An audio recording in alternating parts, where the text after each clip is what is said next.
Hello, everyone. Welcome to another episode of Veg Networking Canada. We will begin with our land acknowledgement as we always do. It's very important that we honor and respect that many of us are located on the traditional unceded territories of many Indigenous peoples of Canada. Today's special guest is a part of Veg Networking Canada, where vegan plant-based companies connect and collaborate. He is a 25-year veteran of the food industry, in the last 15 specific to the vegan side.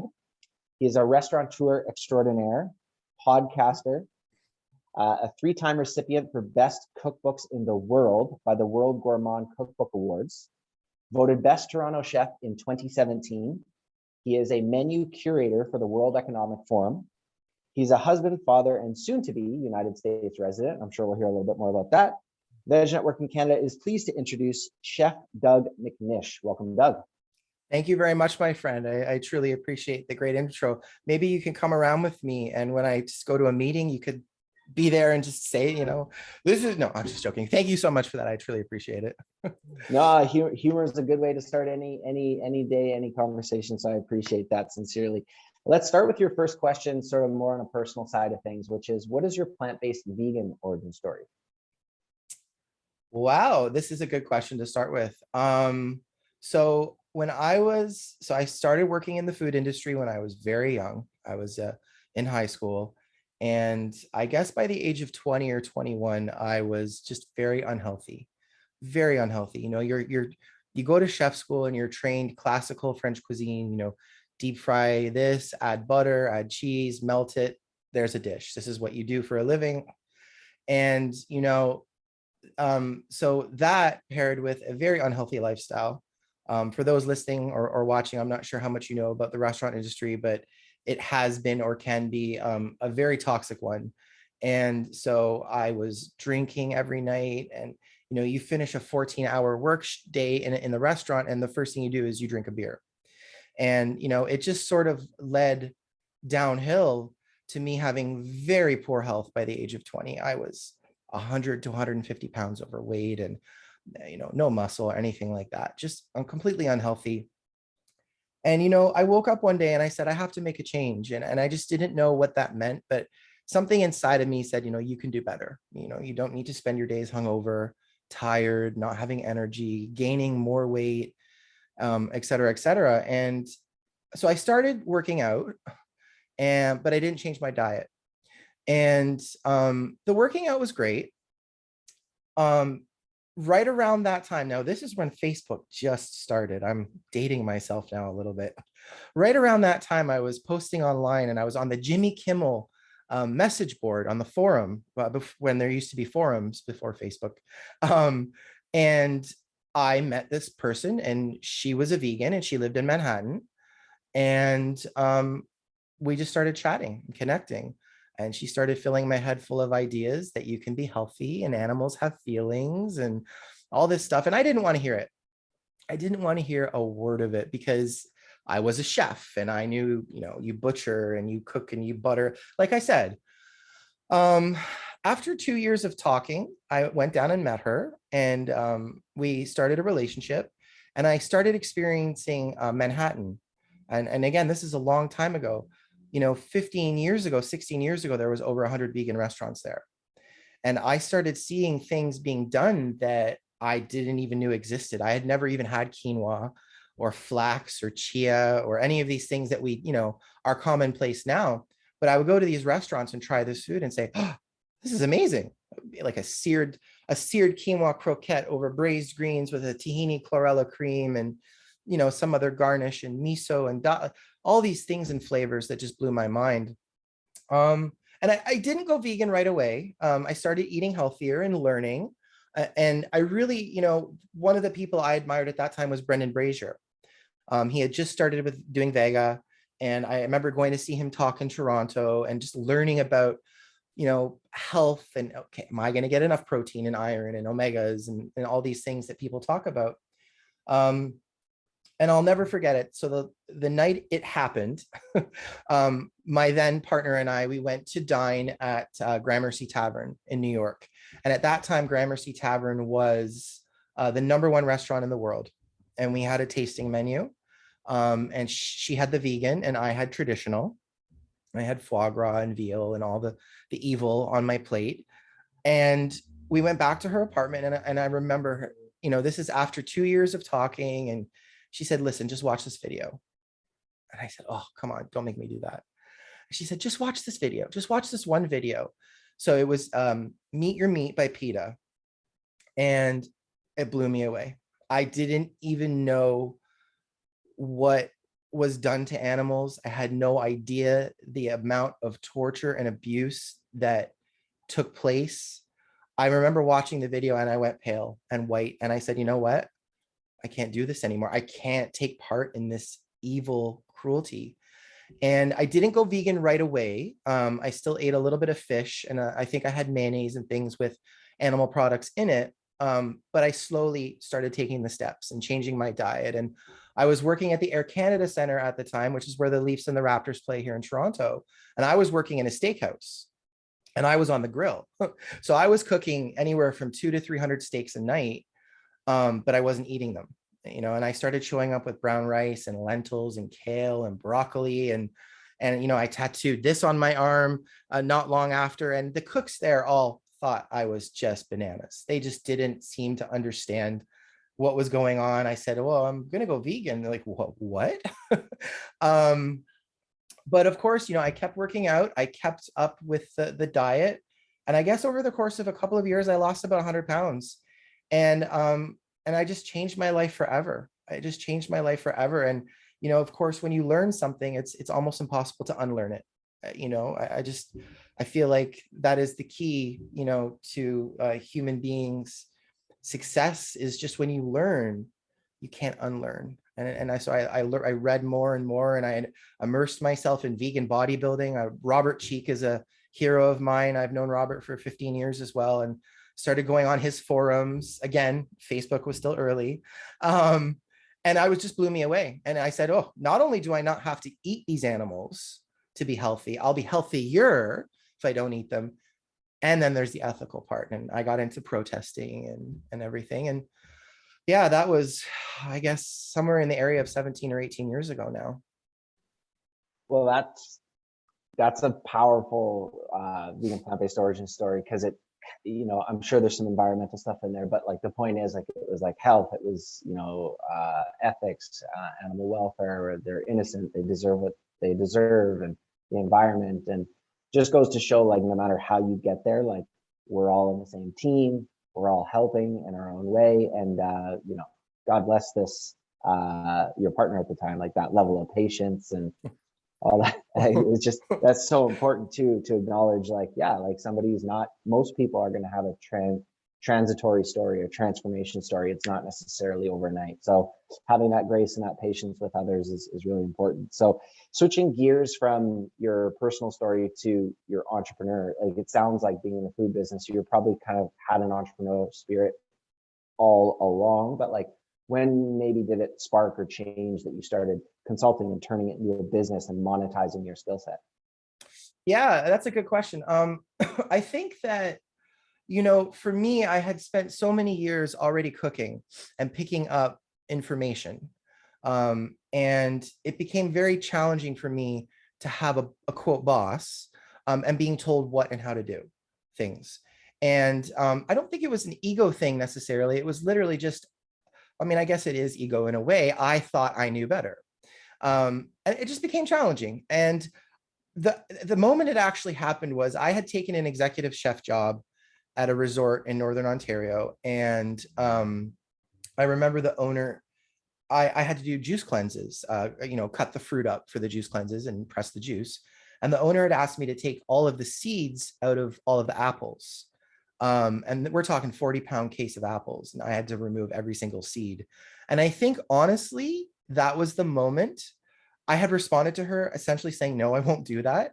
And we had a meeting, and it was a good meeting. And she said, Doug, I think it's time for you to think about doing your own thing. And, so God bless her heart for putting up with me back then. But she's also one of the ones that inspired me to move down this road. And it was my then girlfriend at the time, who's now my wife of more than 10 years, Candace. And she was visiting me. And I remember we're splitting a bottle of wine on the porch of the property I was staying on. And I said, I don't know what it's going to take to do this, but I'm going to do it. If I have to stand outside of Kensington Market and sell kale chips, I'm going to do that.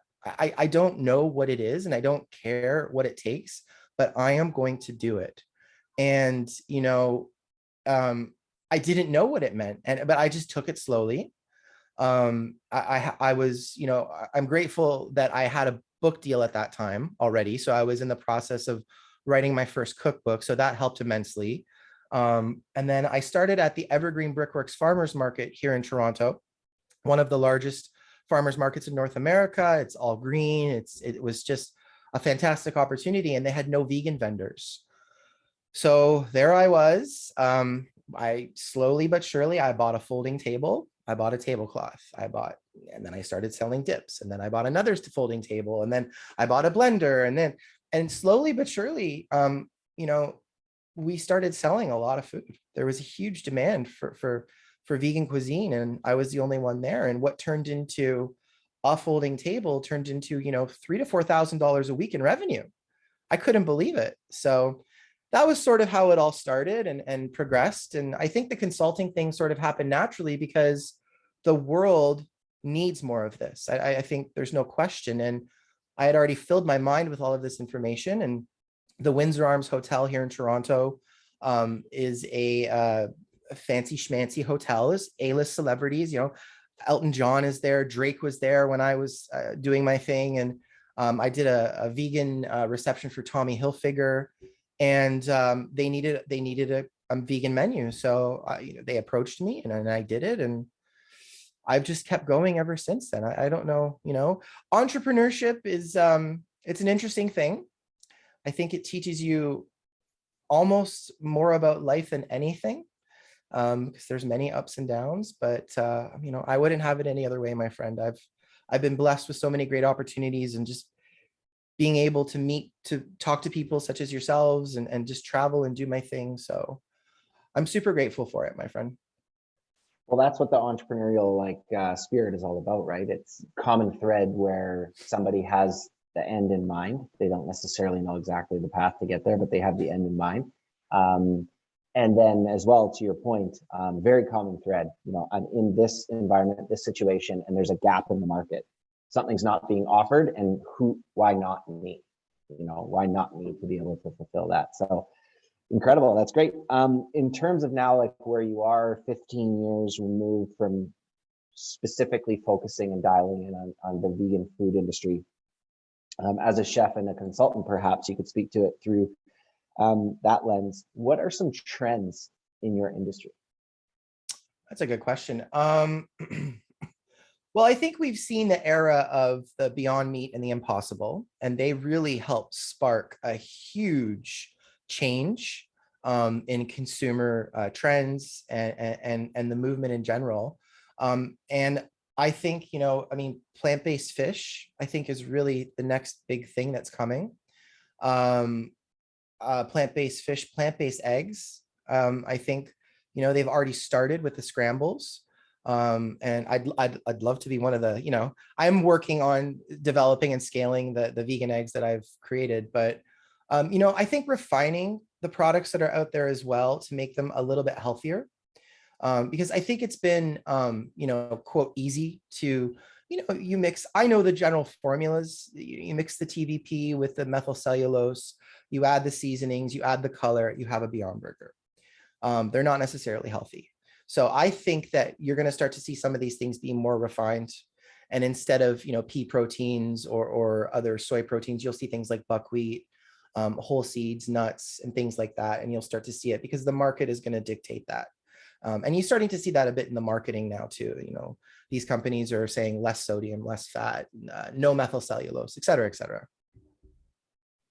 Amazing. You mentioned the whole egg scene, Eat Just.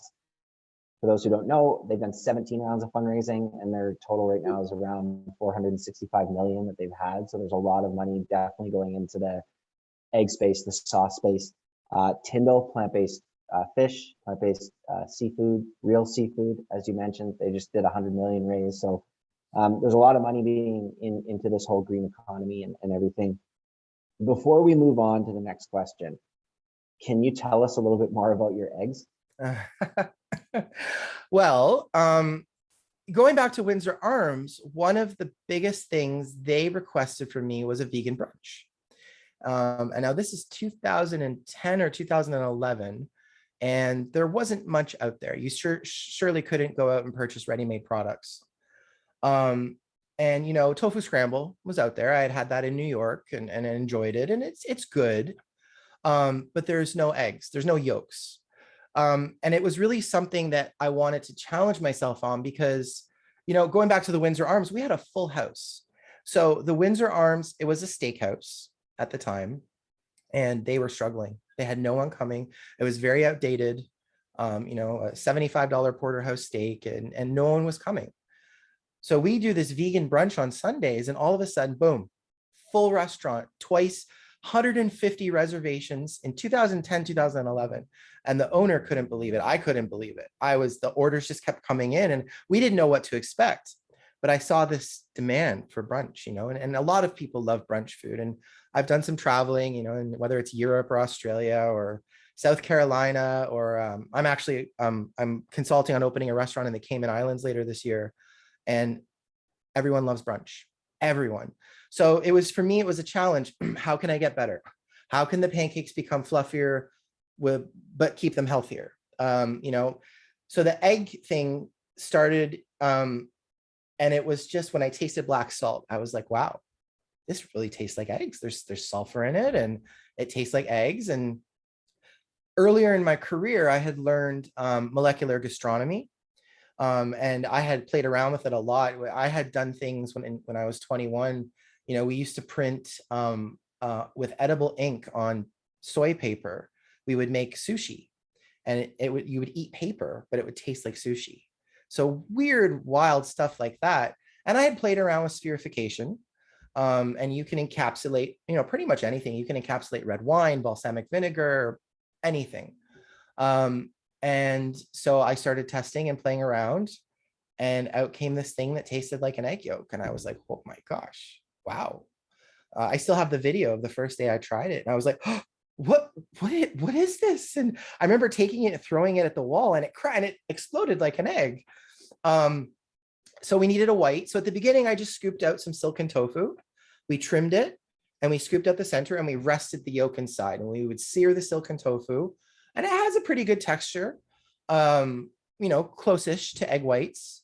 And that was great. And it went on the cover of magazines, and my brunch business at Public Kitchen, quadrupled, but I needed to make it better. So with mythology, I took the same idea of spherification, and I did tofu, black salt, sodium alginate, mixed that together, did the solution with calcium chloride, and started playing around and trying to get an egg white. And we did it. And it's pretty cool. It's a lot of people ask me about it, and I would say it's about 95% close to tasting like a traditional egg. And I'm just working on it now, trying to refine it and make it even better. That's like the next iteration of your entrepreneurial journey. I think that's incredible that you can have ready-made products maybe for soon world domination, to have these plant-based eggs. And you're right, like brunch is a total vibe. Like everything surrounding brunch, like brunch so hard, it's friends and humor, and it's casual, it's amazing. And then that video that you described about the first time that you try your own egg, right away I'm thinking, like, from a marketing standpoint, how incredible that would be to add to a little video reel of when you do launch the product. I think that'd be incredible. Now all I want is your egg on some toast, that's for sure. But moving on, what is you really just gave us, I guess, but if there's any more, please do let us know. The next question is, where does the brand Chef Doug McNish go in the future? It's a good question.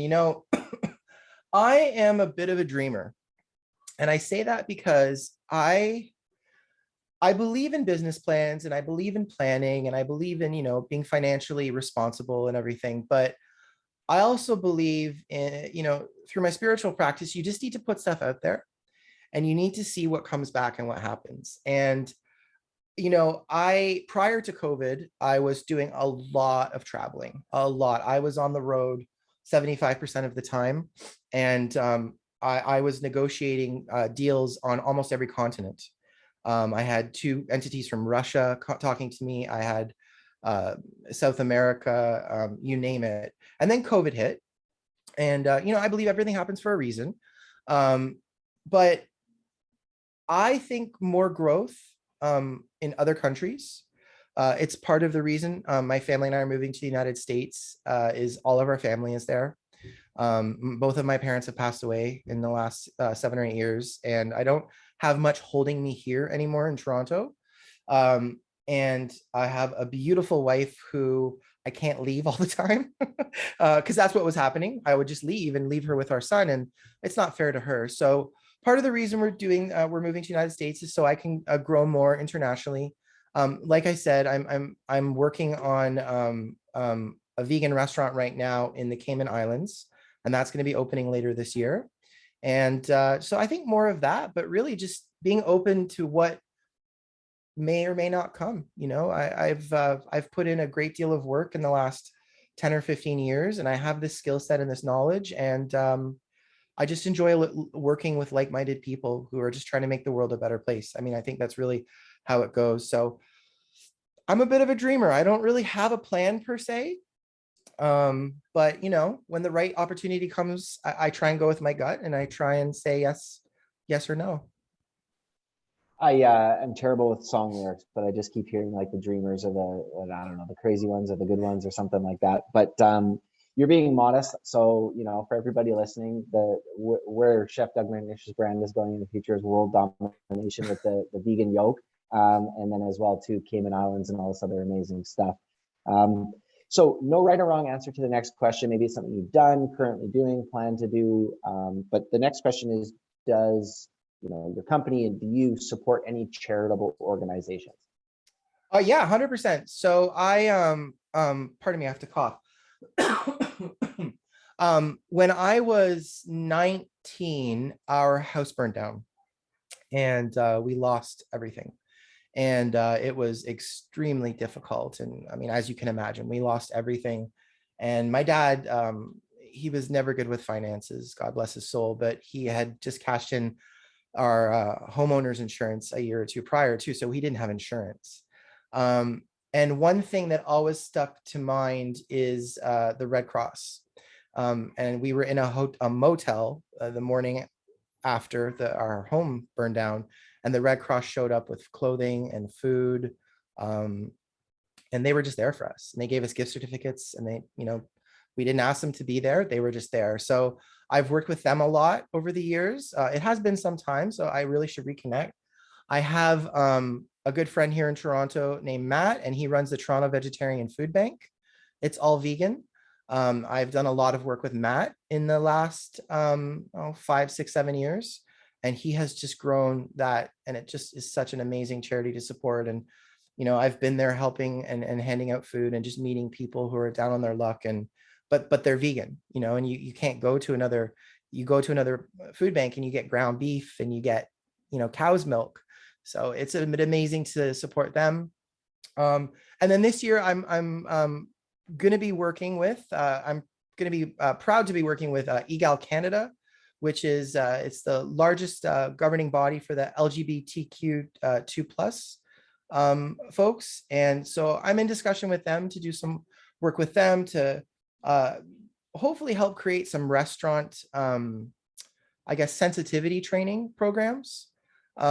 So we're going back and forth with some ideas, and I'm talking to Restaurants Canada about that as well, because I think it's a really important thing for people in the restaurant industry to understand, how they act and what they say can and does have a huge impact on people. So those are the 3 charities that I'm working with right now. And it does remind, I appreciate you asking me that, because I do need to reach out to the Red Cross. They really were there for my family and I when we lost everything, and I'd love to be able to start giving back to them again. So yeah.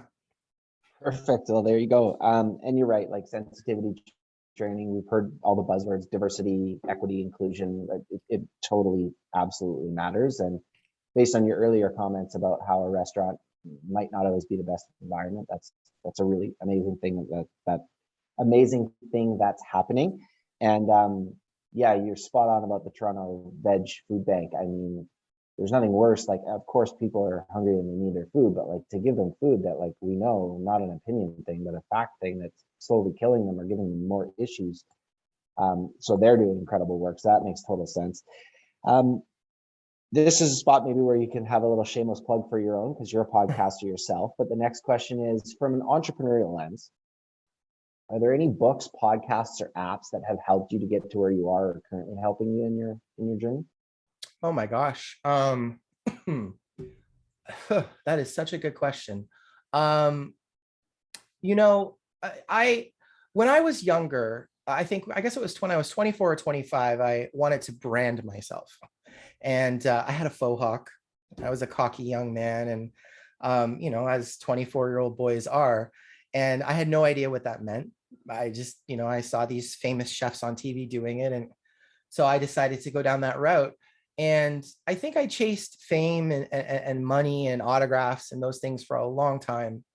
And it's just not the right, it's not the right way to go, in my opinion. And it took me a long time to understand that. And you know, in 2017, I was voted best chef in Toronto, which I'm still, wow, how did that happen? And I had just opened Mythology, and we had, most nights we had a 2 to 4 hour wait. I couldn't, like, it was a small restaurant. There was one Saturday night, we had 400 people waiting outside. And on the outside, it looked like I had it all, but on the inside, I was just crumbling. I was the most unhealthy I had been in probably my life. I was toxic. I was, you know, I was filling the void of happiness with food and alcohol and buying stuff from Amazon, because at that time you could just flick and buy something from Amazon. And then, you know, I burnt out, and then my dad died. And it really put me in a place of self-reflection. And you know, I remember looking at my wife one morning in bed and saying, you know, I need some pharmaceutical help. I mean, my anxiety, my everything is just, and she said, you know, try this program out. And it was a spiritual program, and it was essentially about reparenting yourself and recoaching yourself and understanding things like core wounds and limiting beliefs and your shadow self and meditation and all these things I had never, ever tried before in my life. But I took that course with a good friend, Kim Carroll, and she does her thing online, and she's actually the partner of Matt in the Vegetarian Food Bank. Kim, I've known Kim 15 or 16 years, and it was hard as hell at the beginning to get together with a group of people and be vulnerable. You know, vulnerability is not something that I knew how to do. You know, I'm a man, and men don't cry and men don't share their problems. And so, you know, Kim's program really honestly changed my life. And I thank her all the time. I send her text messages saying, I love you. Thank you so much. Because she really opened my mind and my life up to a different way of understanding and thinking, both for yourself and others. So her, you know, Kim's work really changed my life. You know, there's so many other, I mean, I love Deepak Chopra for meditation, Eckhart Tolle for meditation and ego work. You know, Eckhart Tolle has really changed my life a lot.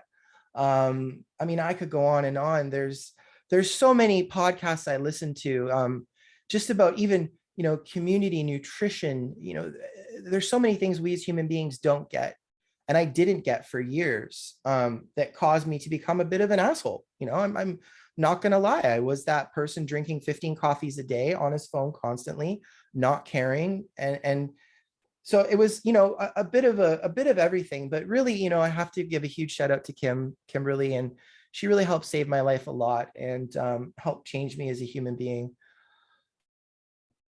Other than that, I don't know what else to say. There is a ton out there. And, you know, I encourage anyone listening just to give meditation a shot. It's not this woo-woo thing that I once thought it was. It literally is, instead of lifting weights, it's, you know, calming the mind and exercising the mind. So a little bit. Amazing. And that's the best thing about these conversations, right? Like, there's never a right or a wrong answer, so to speak. And Coach Kimberly Carroll, you heard it here, everybody.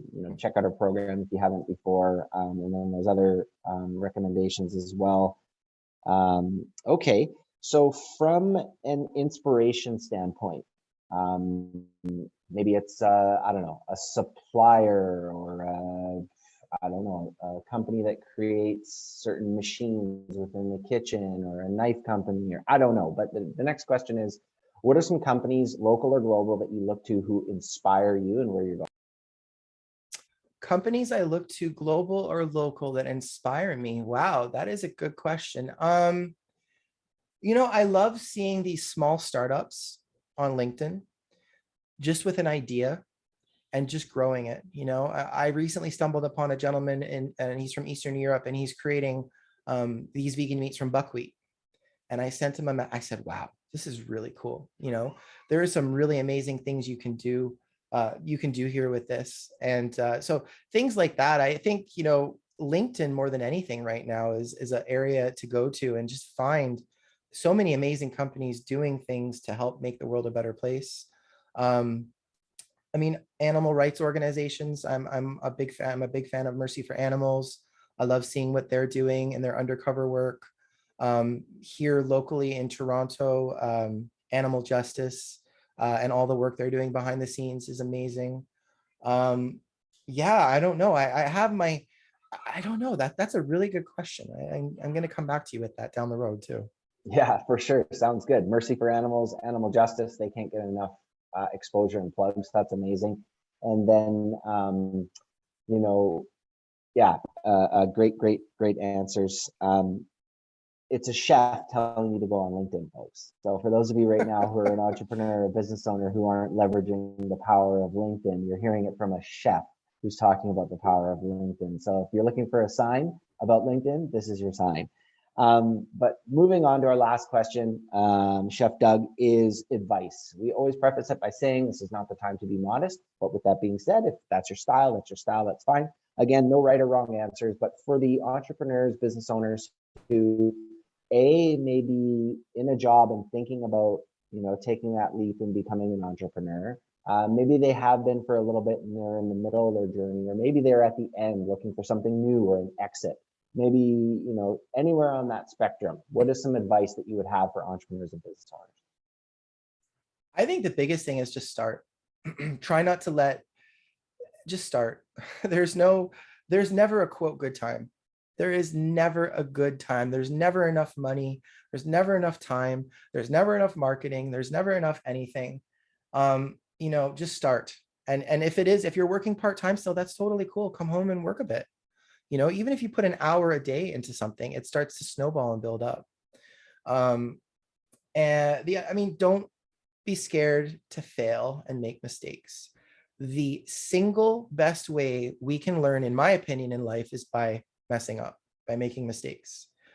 And you're going to make mistakes. I still do make mistakes. There's certain things obviously now that I've made so many mistakes on that I don't anymore, or I like to think I don't. But you're going to make mistakes. I'm part of a project right now where I've recently made a whole bunch of mistakes, and I'm seeing it now. A couple months ago, I shouldn't have done it that way, but I made the mistakes. I've grown, I've learned, and I've moved on. And so I think number one is just do it. There's never a good time. Just do it. And don't be afraid to fail, and I think that through studying entrepreneurship, which is something I love to do now, the most successful entrepreneurs are the ones that fail every day. They fail every single day. And whether that's content writing or creating a raw dessert or anything, we all fail, right? And then we learn and we continue to go. So perseverance, resilience is a great word. Resilience is there. And whether you have $30,000 in your bank account or $300, don't give up.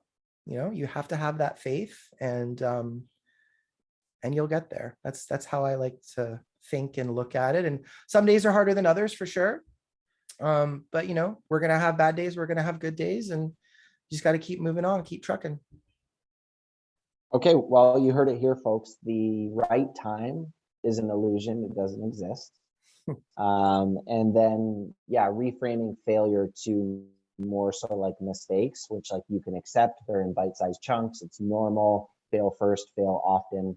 And I think what you said as well too throughout this whole conversation about like having buzzword, another one, mentors or people around you that are gracious with you and do encourage you, and also have their own healthy paradigm or relationship with failure or mistakes, right? Because that can bring that out in you better. So Chef Doug, is there anything that we forgot to discuss, anything that you want to mention as an outro before we let people know where they can find you? No, I just want to say thank you for having me on. I really appreciate it. And, I say for anyone new into whether it's veganism, plant-based, entrepreneurship, is just dip your toes in, take it slowly at first, and gradually it gets easier and easier, and I think that's the thing of life is it's always hard at first. But the more you do it, the easier it gets.